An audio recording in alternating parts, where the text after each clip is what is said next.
A tense situation unfolds in Gaza as Hamas and Israel navigate a fragile ceasefire.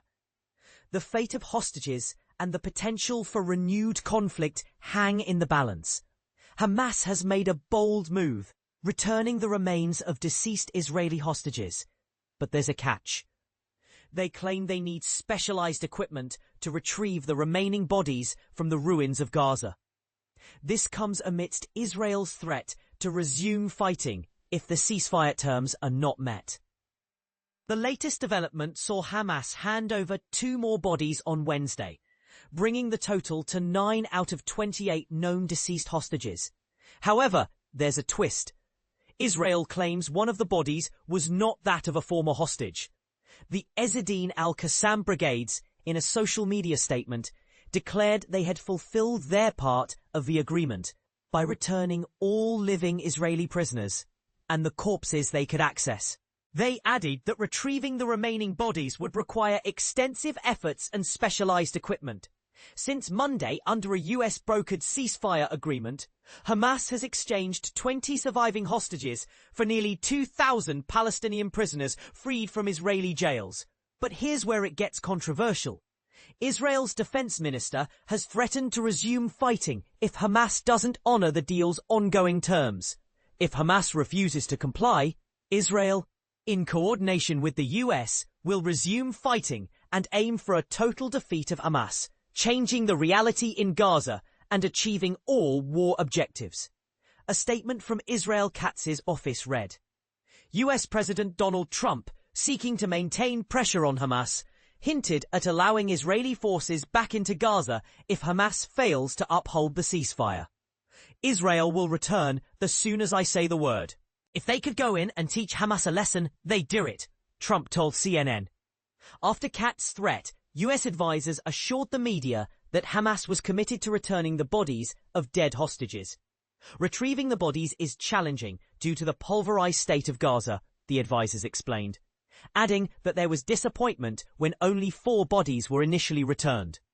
The US and other mediators are considering a rewards program for those helping to locate the bodies. Meanwhile, Turkey, a key mediator, is discussing sending experts on body retrieval to Gaza.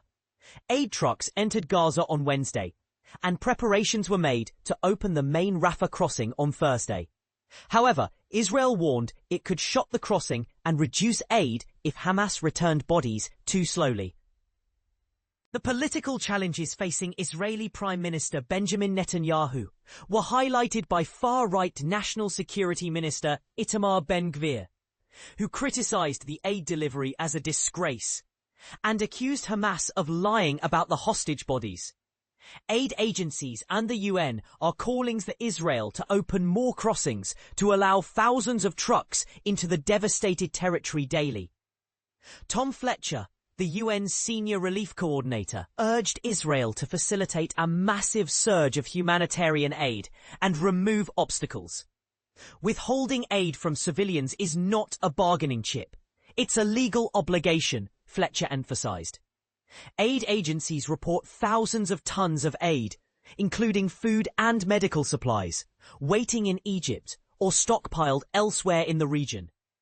Gaza's only border point not passing through Israel is the Rafah crossing.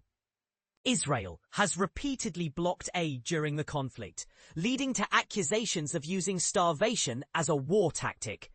A famine was declared in parts of Gaza in August. Humanitarian officials in Gaza City stressed the desperate need for assistance, with hundreds of thousands lacking clean water, food, and essentials, and many more suffering. The deal also requires Israel to return the bodies of 360 Palestinians.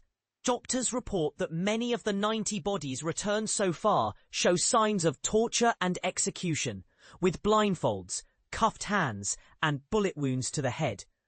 Almost all had been blindfolded and executed with gunshots between the eyes, said Dr. Ahmed Al-Farah, head of Nasser Hospital's pediatric department in Khan Yunis. The dispute over body returns and other unresolved issues could disrupt the ceasefire. Israel demands Hamas disarm and cede power, which Hamas has refused. Israel has launched a security crackdown, displaying its power through public executions and clashes with local clans. The situation remains delicate, and the potential for renewed conflict is ever present. What are your thoughts on this complex and controversial issue?